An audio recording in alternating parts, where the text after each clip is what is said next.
Je m'appelle Maya Chin et j'ai appris très tôt que parfois, le meilleur moyen de se protéger est de laisser les autres vous sous-estimer. Pendant 5 ans, j'ai été la risée de la famille, la fille fauchée de start-up qui n'avait pas les moyens de s'acheter de beaux vêtements ni de dîner chic. Ce qu'ils ignoraient, c'est que je bâtissais discrètement un empire pendant qu'ils rejetaient chacune de mes paroles. Tout a commencé à 23 ans, fraîchement diplômée en informatique, la tête pleine d'idées. Ma sœur aînée, Rebecca, venait de lancer Anderson Tech, une entreprise de logiciels prometteuse spécialisée dans les solutions d'entreprise. Elle avait alors 30 ans, était charismatique, avait un excellent réseau et était absolument convaincue d'être promise à un brillant avenir. Nos parents l'admiraient. Mon père passait des dîners entiers à parler de la dernière acquisition de clients de Rebecca ou de ses interventions dans des conférences technologiques. Ma mère conservait un album de tous les articles mentionnant Anderson Tech. Pendant ce temps, je travaillais 16 heures par jour dans un service exigu, à développer ce qui allait devenir Cascade AI, une plateforme d'apprentissage automatique qui révolutionnerait l'analyse des données pour les PME. Maya continue son petit passe-temps, disait maman, la voix empreinte d'une inquiétude qui dissimulait à peine une certaine déception. Quand est-ce que tu vas trouver un vrai travail, ma chérie? Je souriais et changeais de sujet.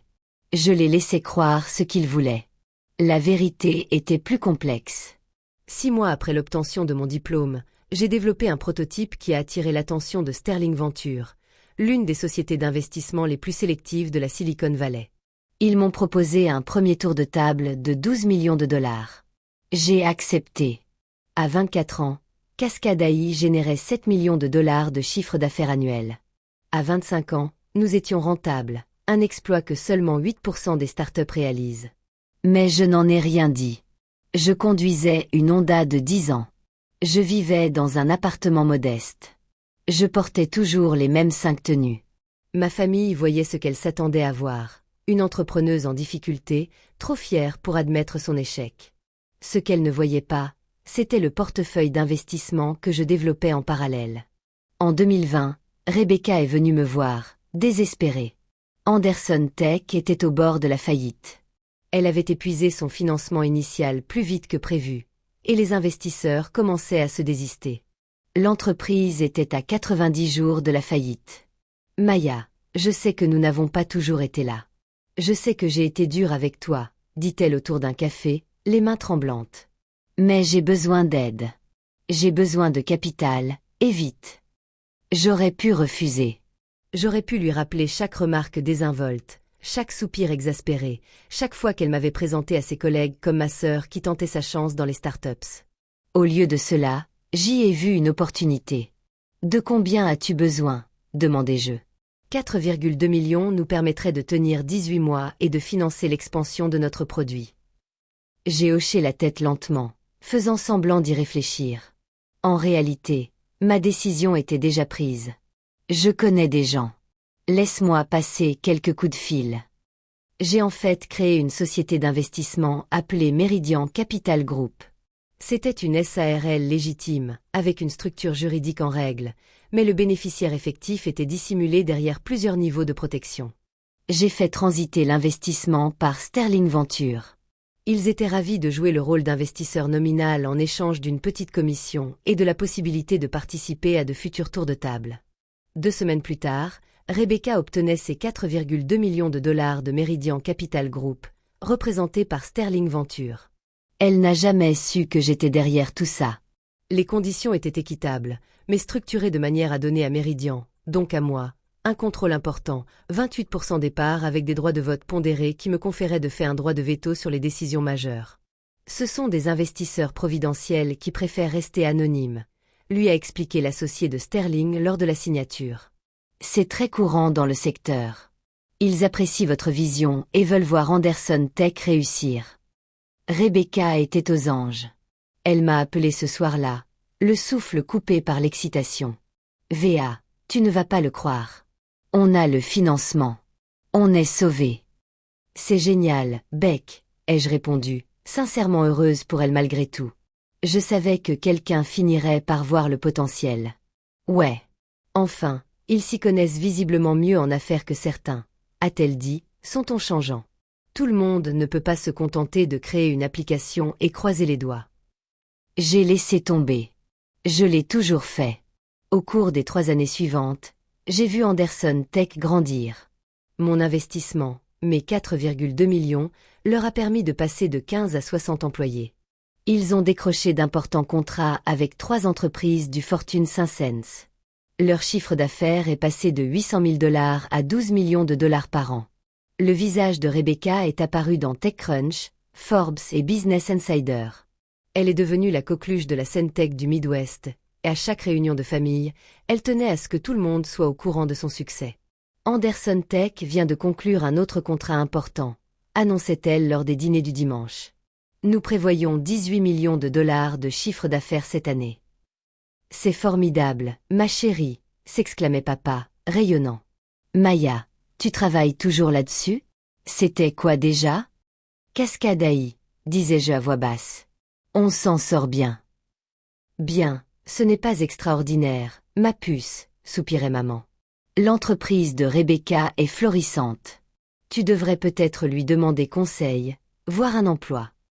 Je suis sûre qu'Anderson Tech pourrait bien avoir besoin de quelqu'un avec tes compétences techniques. Rebecca souriait, mais son sourire ne se lisait jamais dans ses yeux. Maman est un peu trop indépendante pour la structure d'une grande entreprise. Certaines personnes ne sont tout simplement pas faites pour la croissance d'une entreprise. Ce qu'ils ignoraient, c'est que Cascade AI venait d'être valorisé à 85 millions de dollars lors de notre levée de fonds de série C. Nous avions 230 employés répartis dans 3 bureaux. Nous étions rentables depuis 3 années consécutives. Forbes m'avait nommé dans sa liste des 30 under 30. J'ai refusé la photo et j'ai demandé à ce que mon nom ne figure pas sur la version publique, invoquant des raisons de confidentialité. Le secteur connaissait mon entreprise, mais je m'étais soigneusement tenue à l'écart des projecteurs. J'avais mes raisons.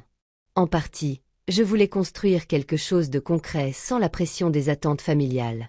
En partie, j'étais curieuse de voir combien de temps il continuerait à m'ignorer, mais surtout, je me protégeais. J'avais vu ce que l'attention faisait à Rebecca, comment elle gonflait son ego, comment elle la rendait méchante, comment elle la transformait en une personne qui avait besoin d'être constamment au centre de l'attention. Je ne voulais pas de cette vie. Je voulais construire, créer, bâtir quelque chose de significatif, loin du tumulte du monde. Parallèlement, je continuais de suivre la croissance d'Anderson Tech en tant qu'investisseur providentiel discret. Je recevais les rapports trimestriels du conseil d'administration. J'assistais aux réunions par visioconférence, caméra éteinte, identifiée uniquement comme représentant de Meridian Capital. J'observais Rebecca faire des présentations, célébrer les succès, et parfois, prendre des décisions avec lesquelles j'étais en désaccord, mais jamais au point de justifier mon veto. J'étais fière de ce qu'elle avait accompli, même si elle l'avait bâti en partie grâce à mon argent et entièrement grâce à son refus de me soutenir. Puis vint Thanksgiving 2024. Rebecca avait insisté pour recevoir dans sa nouvelle maison, une magnifique demeure coloniale de 4 chambres qu'elle avait achetée dans une banlieue huppée.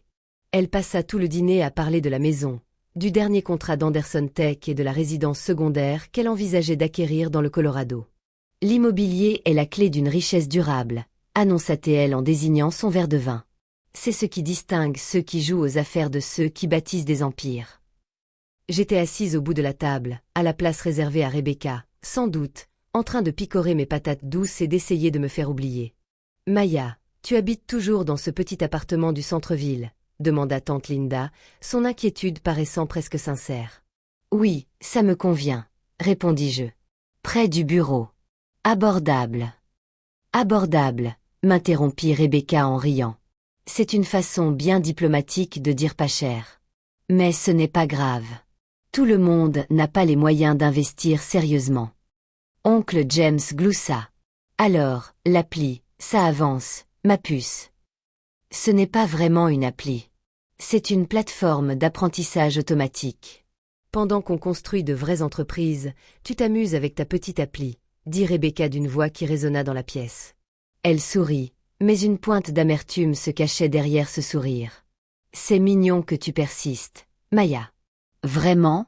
Mais à un moment donné, il faut se rendre à l'évidence. Certains sont faits pour être entrepreneurs, d'autres pour être employés. Un silence s'installa autour de la table. Puis, papa éclata de rire. Ce rire gêné signifiait qu'il était d'accord, mais qu'il n'osait pas le dire à voix haute. Maman hocha la tête avec compassion. Mes cousins regardèrent leurs assiettes. Tout le monde était complice de ce rejet. Tout le monde l'était toujours. Enfin, ça fait quoi, 5 ans? Poursuivit Rebecca, prenant de l'assurance. Tu as gagné combien? Quelque chose. Ou tu continues à dilapider tes économies en faisant semblant de construire quelque chose. Je posai délicatement ma fourchette. Mon téléphone était sur mes genoux, sous la table, hors de vue. Je ressentis cette sensation familière, celle que j'éprouvais toujours quand Rebecca allait trop loin. C'était le moment. Je vais bien, dis-je doucement. Bien, ce n'est pas prospérer, ma chérie, rétorqua Rebecca sur le même ton condescendant que maman. Bien, c'est ce que tu dis quand tu as trop honte d'admettre que tu échoues. Écoute, il n'y a pas de honte à ça. Tout le monde n'est pas capable de gérer la pression du monde des affaires. Tu es intelligente. Tu as des compétences techniques. Il est peut-être temps d'accepter que tes compétences seraient mieux utilisées pour soutenir la vision de quelqu'un d'autre. Comme je l'ai dit, Anderson Tech est toujours à la recherche de bons développeurs. C'est une excellente idée, en fait. Papa a renchéri. Maya, Rebecca pourrait peut-être t'embaucher. Ça te donnerait de la stabilité, un vrai salaire. J'apprécie l'offre, ai-je répondu en sortant mon téléphone. Mais ça va.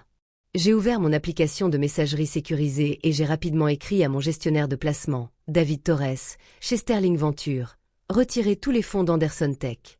À exécuter immédiatement. Code d'autorisation, Chin 2024 Theta 7. J'ai appuyé sur envoyer. Rebecca parlait encore d'assurance maladie et de retraite, mais je n'écoutais pas. Je fixais mon téléphone, attendant la confirmation. Elle est arrivée 10 secondes plus tard. Confirmé. Retrait initié. Notification au conseil d'administration envoyée. Service juridique en attente. Le téléphone de Rebecca a vibré. Elle y a jeté un coup d'œil, a froncé les sourcils et a continué à parler. Alors, qu'en dis-tu, Maya? Envie de rejoindre enfin une vraie entreprise? Son téléphone a sonné. Elle parut agacée, jeta un coup d'œil à l'écran et son visage se figea. C'est Grégory, dit-elle en parlant de son référenceur. Je devrais prendre ce rendez-vous, l'encouragea sa mère. Le travail passe avant tout, répondit Rebecca, son sourire confiant toujours présent. Dis, Grégory, ça peut attendre. Je suis à. Merci, dit-elle en s'arrêtant. Son sourire s'effaça. Quoi? Doucement. De quoi parles-tu? Un silence s'installa à table. Tous les regards se tournèrent vers Rebecca, dont les expressions passèrent de la confusion à l'inquiétude, puis à une quasi-panique. C'est impossible, dit-elle en se levant. Méridian ne ferait pas ça. Ils sont avec nous depuis 4 ans. Ce sont nos plus gros clients. Elle écouta, le visage blême. Que veux-tu dire par se retirer? Tout. Ils ne peuvent pas simplement. Elle regarda son téléphone comme s'il l'avait trahi. Grégory, il faut que je te rappelle. Elle raccrocha et composa aussitôt un autre numéro, les mains tremblantes. Ma chérie, qu'est-ce qui ne va pas? Demanda son père, inquiet. Ce n'est rien, dit Rebecca d'une voix tendue. Il y a juste un problème au travail. Je dois passer quelques coups de fil. Elle appela ensuite un autre membre du conseil d'administration. Je l'entendais monter le ton alors qu'elle était déjà dans la cuisine. David, c'est Rebecca Anderson. Qu'est-ce qui se passe? Je viens d'apprendre que Meridian retire la totalité de son investissement. 4,2 millions de dollars. Ils ne peuvent pas. J'entendais la voix calme de David Torres au téléphone. Trop faible pour distinguer les mots, mais claire dans le ton. Professionnelle, définitive, non négociable. Pour des raisons légales. La voix de Rebecca se brisa. Pour quelles raisons légales? Nous avons un contrat. Ce sont des investisseurs providentiels. Ils sont censés. Elle écouta et je la vis se décomposer. Leur accord d'investissement autorise un retrait avec un préavis de 30 jours pour n'importe quelle raison. C'est impossible. Je dois voir les documents originaux. J'ai besoin. Elle se tut. Écoute, dit-elle à voix basse, qui est Meridian Capital Group? Qui tire les ficelles? Je savais ce que David essayait de lui dire. Cette information était confidentielle, protégée par une structure juridique complexe, et ne pouvait être divulguée. Rebecca revint à table, le visage blême. Elle regarda tout le monde, son dîner de Thanksgiving parfait s'effondrant sous ses yeux. « Je dois y aller, dit-elle. Il y a une crise dans l'entreprise. Je suis obligée. »« Quel genre de crise ?» demanda papa. « Notre principal investisseur retire son financement. 4,2 millions de dollars. Ça pourrait ruiner l'entreprise. »« Je croyais que vous vous portiez bien, » dit maman, perplexe. « On s'en sortait. On s'en sortait. Mais cet argent est essentiel à nos opérations. Sans lui, on ne pourra pas payer les salaires le mois prochain. C'est impossible. » Elle me regarda soudain, désespérée. « Maya, tu as dit que tu connaissais du monde. Tu as dit que tu avais passé des coups de fil quand j'avais besoin d'argent.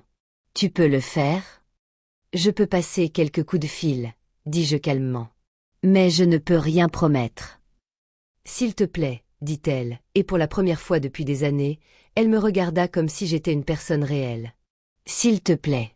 Je sais que je l'ai été. Je sais que je n'ai pas été tendre avec toi, mais c'est tout. C'est toute ma vie. » J'acquiesçai lentement. « Je vais voir ce que je peux faire. » Rebecca prit son manteau et partit, déjà au téléphone avec le président du conseil d'administration. Par la fenêtre, je la vis arpenter l'allée, gesticulant frénétiquement tandis qu'elle se disputait avec quelqu'un au sujet de solutions de financement d'urgence. Le reste du dîner se déroula dans une atmosphère pesante. Papa consultait sans cesse son téléphone pour avoir des nouvelles de Rebecca.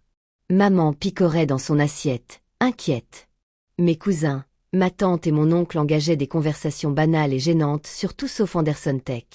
Je m'excusai et quittai la table plus tôt que prévu, prétextant avoir du travail en retard. Personne ne tenta de m'en empêcher. Le lendemain matin, j'avais une visioconférence prévue avec le conseil d'administration d'Anderson Tech. Je l'avais demandé par l'intermédiaire de David Torres, enfin prête à me dévoiler. Je m'habillai avec soin, non pas dans ma tenue décontractée habituelle de jeune entreprise, mais avec une chemise blanche impeccable et un blazer.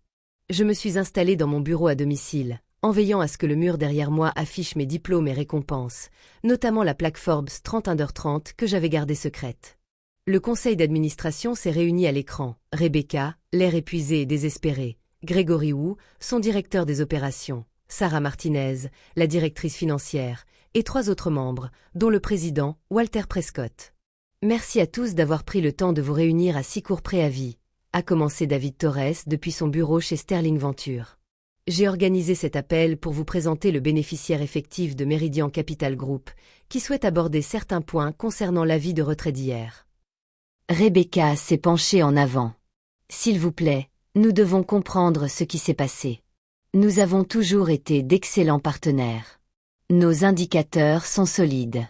Si nous avons commis une erreur, je vous prie de bien vouloir en informer le dirigeant de Meridian, a dit David d'un ton suave. J'ai allumé ma caméra. La réaction a été immédiate. Rebecca a été bouche bée. Gregory semblait perplexe. Les yeux de Sarah se sont écarquillés de compréhension. Elle avait la perspicacité nécessaire pour comprendre instantanément la situation. Bonjour à tous, ai-je dit calmement. Je m'appelle Maya Chin et je suis la fondatrice et unique dirigeante de Meridian Capital Group. Je suis également la fondatrice et PDG de Cascade AI. Et depuis 4 ans, je suis la principale investisseuse providentielle d'Anderson Tech. Ce n'est pas possible, murmura Rebecca. Tu n'entends pas quoi ? Demandai-je sans méchanceté. Juste une gamine fauchée qui s'amuse avec une petite application. Walter Prescott reprit la parole le premier. Mademoiselle Chin, nous n'étions pas au courant de votre implication. L'investissement est passé par Sterling Venture. En tant que représentante, oui, j'ai préféré rester anonyme. C'est courant dans le milieu des business angels. Pourquoi vous retirez-vous ? Demanda Rebecca d'une voix faible. J'affichai un document sur mon écran et le partageai avec l'Assemblée. Voici l'accord d'investissement initial. L'article 4.3 autorise Meridian à retirer son financement avec un préavis de 30 jours, pour quelque raison que ce soit, voire sans raison aucune. Vous avez signé ceci, Rebecca. Vos avocats l'ont examiné. Mais pourquoi maintenant? Demanda-t-elle, retrouvant un peu de son énergie d'antan. Nous allons mieux que jamais. Nous venons de décrocher le contrat avec Branson Industries. Je sais. J'ai lu tous vos rapports au conseil d'administration. J'ai assisté à toutes les réunions du conseil pendant 4 ans. Caméra éteinte. Identifiée comme représentante de Méridian. J'ai marqué une pause. Je vous ai vu bâtir quelque chose de vraiment impressionnant. Vous êtes une entrepreneuse talentueuse, Rebecca. Vous avez de la vision et de la détermination. Alors pourquoi? Parce qu'hier soir, vous m'avez proposé un poste de développeur dans votre entreprise. Une entreprise qui existe en grande partie grâce aux 4,2 millions de dollars que je vous ai versés alors que personne d'autre ne voulait le faire. Le silence était total pendant l'appel. Vous avez passé 4 ans à me mépriser. J'ai gardé un ton égal.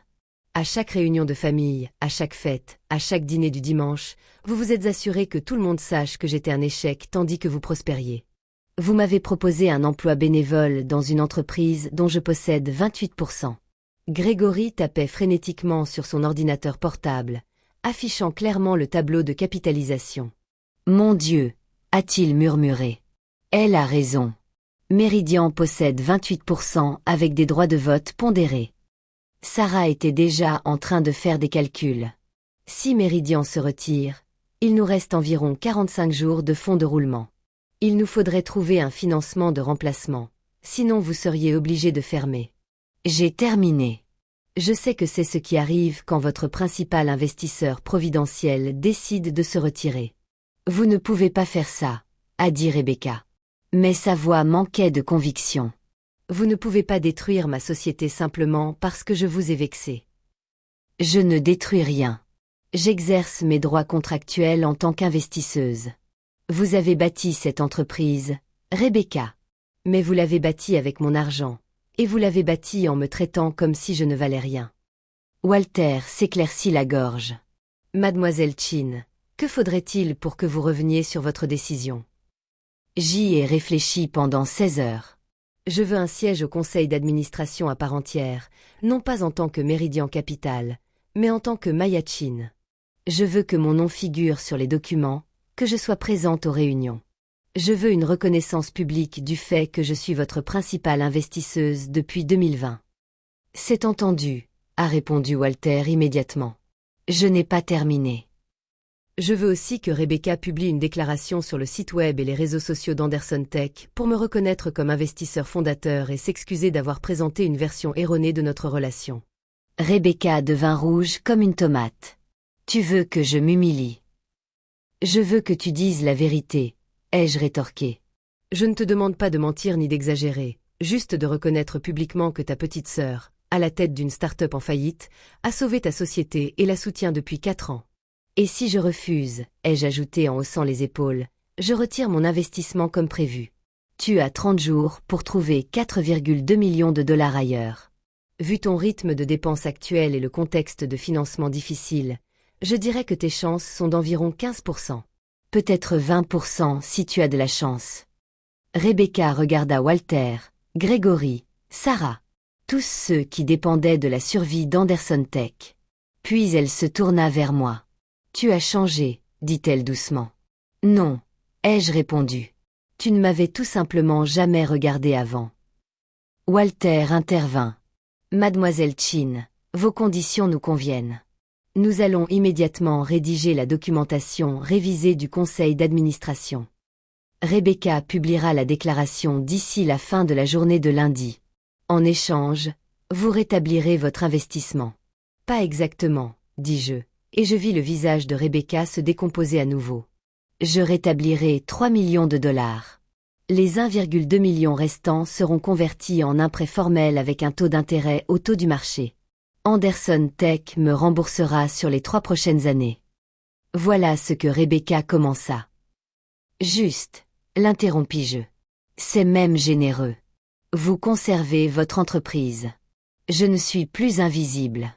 Et vous apprenez que congédier les gens a des conséquences. Sarah acquiesçait déjà, en faisant des calculs. La structure du prêt est viable. Cela affectera notre trésorerie, mais pas nous. Alors, c'est entendu, dit Walter. Mademoiselle Chin, bienvenue officiellement au conseil d'administration d'Anderson Tech cette fois-ci. La déclaration fut publiée sur le site web d'Anderson Tech lundi après-midi. Rebecca avait bataillé pour chaque mot, mais la version finale était claire. Anderson Tech a le plaisir de reconnaître officiellement Maya Chin, fondatrice et PDG de Cascade AI, comme notre principale investisseuse providentielle depuis 2020. Son investissement de 4,2 millions de dollars a été crucial pour notre croissance initiale et notre succès continu. Nous regrettons toute interprétation erronée de son rôle et sommes honorés de l'accueillir officiellement au sein de notre conseil d'administration. Rebecca Anderson, PDG. Moins d'une heure plus tard, TechCrunch s'en emparait. Le soir même, l'information était en tête des tendances dans les milieux tech sur les réseaux sociaux. Les gens ont été impressionnés non seulement par le montant de l'investissement, conséquent pour un tour de table auprès d'investisseurs providentiels, mais aussi par le fait que je l'ai réalisé anonymement tout en développant ma propre entreprise. L'équipe de relations publiques de Cascade AI, que je contrôlais étroitement depuis des années, a enfin pu faire son travail. Ils ont confirmé notre classement dans le palmarès Forbes 30 Under 30. Ils ont révélé notre valorisation de série C à 85 millions de dollars. Ils m'ont présenté comme un exemple rare de fondatrice ayant investi dans d'autres startups tout en finançant elle-même son succès. Mon téléphone a explosé de messages, demandes d'interview, invitations à prendre la parole, autres entrepreneurs en quête de conseils en investissement et un texto de Rebecca. Il faut qu'on parle. On s'est retrouvés dans un café à mi-chemin entre nos bureaux. Elle paraissait fatiguée, plus âgée, d'une certaine façon. Le stress d'avoir failli tout perdre l'avait quittée. « Je suis désolée », a-t-elle dit avant même que je puisse m'asseoir. Pas seulement pour cette remarque, pour tout. Pendant 5 ans, à te traiter comme si tu ne comptais pour rien.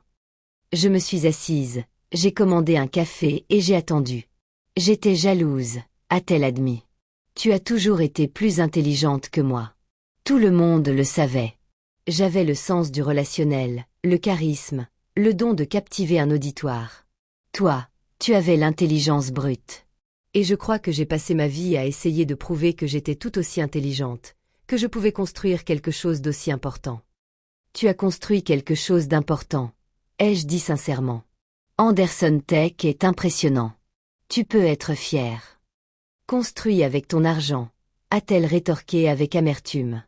Construit avec des capitaux d'investissement, comme la plupart des startups. L'argent n'était que de l'argent, Rebecca. C'est la façon dont tu m'as traité qui comptait. Elle a hoché la tête, les larmes aux yeux. Pourquoi tu ne me l'as pas dit? Pourquoi tu n'as pas simplement dit que j'étais l'investisseuse dès le début? Aurais-tu accepté l'argent si tu avais su? Elle resta silencieuse un long moment. Non, finit-elle par admettre. Non, je ne l'aurais pas fait. J'aurais préféré laisser l'entreprise péricliter plutôt que d'accepter l'argent de ma petite sœur, qui avait une start-up fauchée. C'est pour ça que je ne te l'ai pas dit. Tu me testais. Pendant toutes ces années, tu as testé si je finirais par te considérer comme une personne réelle. Et aussi, en partie, pour te protéger. Si tu avais su que j'étais Méridian, tu aurais peut-être pris des décisions différentes, de pires décisions, en essayant de me prouver quelque chose au lieu de simplement construire la meilleure entreprise possible. Rebecca s'essuya les yeux. Et maintenant? Maintenant, tu diriges ton entreprise. Je siège au conseil d'administration. Nous travaillons ensemble professionnellement. Et peut-être qu'un jour nous trouverons un moyen de redevenir sœurs. Tu crois que c'est possible? J'y ai pensé. 5 ans de rejet, 5 ans de cruauté ordinaire, mais aussi 5 ans à la voir construire quelque chose de concret, à observer son visage lorsqu'elle parlait de son équipe, à comprendre qu'elle n'était pas malveillante, juste fragile et sur la défensive. Je pense que c'est possible, ai-je dit. Mais ça va demander des efforts. Du vrai travail. À commencer par le fait que tu acceptes que je ne sois plus ta petite sœur fauchée. Je ne l'ai jamais été. Non, a-t-elle acquiescé. Tu ne l'as jamais été. Ce dîner du dimanche était différent. Maman et papa avaient lu les articles. Tante Linda m'avait envoyé 3 SMS de félicitations.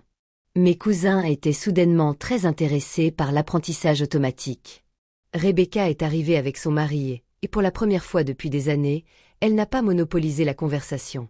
Quand papa a demandé des nouvelles d'Anderson Tech, Elle a fait un bref compte-rendu, puis a ajouté « Mais maman a une super nouvelle pour Cascade AI. Ils viennent de conclure un partenariat important avec Branson Industries. » Tous les regards se sont tournés vers moi. Je voyais bien la remise en question s'opérer sur leur visage, la réinterprétation de chaque interaction, de chaque refus, de chaque petite méchanceté. C'est un bon partenariat, ai-je simplement dit. On est ravis. Maya, a commencé maman d'une voix hésitante. On ne savait pas que tu réussissais aussi bien. Pourquoi tu ne nous as rien dit? J'ai essayé, ai-je murmuré. Vous n'écoutiez pas. Un silence pesant s'est installé à table. Ce n'était pas agréable, mais c'était sincère. Bon, a finalement dit papa en s'éclaircissant la gorge. On vous écoute maintenant. Rebecca m'a regardé de l'autre côté de la table. Il y avait quelque chose de différent dans son regard. Du respect, peut-être, ou du moins un début de respect. On vous écoute tous, a-t-elle dit. Ce n'était pas des excuses. Ce n'était pas la rédemption, mais c'était un début. Plus tard, après le dîner, Rebecca m'a trouvé un prêt dans la cuisine. Les remboursements commencent au prochain trimestre, m'a-t-elle dit. 300 000 tous les 6 mois pendant 3 ans. Je sais. Sarah m'a envoyé l'échéancier. On paiera chaque mensualité à temps. Je te le promets. Je sais que tu le feras. Elle a hésité, puis a demandé. Tu as vraiment réussi à faire de Cascade AI une entreprise valorisée à 85 millions de dollars tout en investissant dans ma société et en vivant dans ce minuscule appartement? Oui. Comment? J'ai souri. Il s'avère que lorsque les gens te sous-estiment, ils te laissent travailler en paix. Pas de pression, pas d'attente, juste toi, le code et ta vision. C'est vraiment libérateur. J'ai rendu cela possible, a-t-elle dit, à moitié en plaisantant. En étant horrible avec toi, tu l'as rendu nécessaire, ai-je corrigé. Il y a une différence. Elle a hoché lentement la tête. Pour ce que ça vaut, je suis fière de toi. Vraiment fière. J'étais juste trop timide pour le dire avant. Je sais. Et pour ce que ça vaut, Cascade AI est vraiment impressionnante. Mieux qu'Anderson Tech. Honnêtement, différent, ai-je dit. Pas meilleur. Des marchés différents, des défis différents. Tu as construit quelque chose de concret, Rebecca. J'en avais juste marre que tu fasses semblant du contraire. Elle a ri, mais il y avait des larmes dans son rire. Je vais faire mieux. En tant que sœur, en tant que personne, je te le promets. Je vais te prendre au mot. Je sais que tu es exigeante envers tout le monde. C'est ce qui fait de toi une bonne investisseuse. Nous sommes restés là, dans la cuisine, deux sœurs qui s'étaient mal comprises pendant des années, commençant enfin à se comprendre. Tu veux connaître l'ironie? J'ai dit. Quoi? Je n'ai jamais cherché à te concurrencer. Je n'ai jamais voulu prouver que j'étais meilleure ou plus intelligente. Je voulais juste construire quelque chose d'important. Et je voulais que tu le vois. Je te vois maintenant, dit-elle. Enfin, c'était suffisant. Pas parfait, pas guéri, mais suffisant pour construire.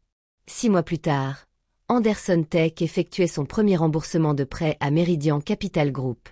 300 000 dollars à temps et en totalité. Rebecca l'avait envoyé avec un mot.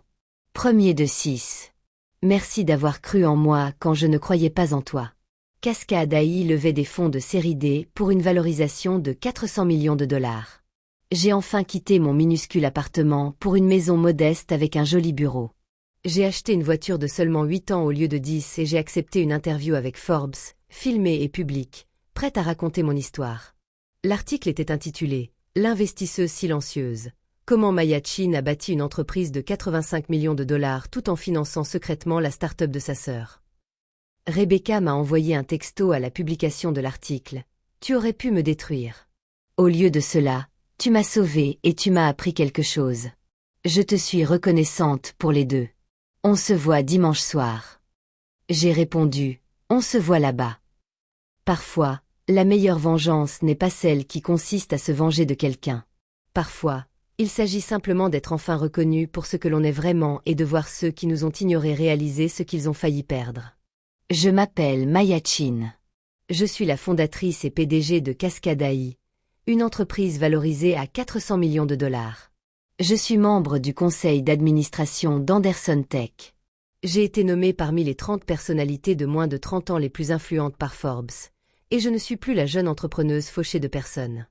Je ne l'ai jamais été.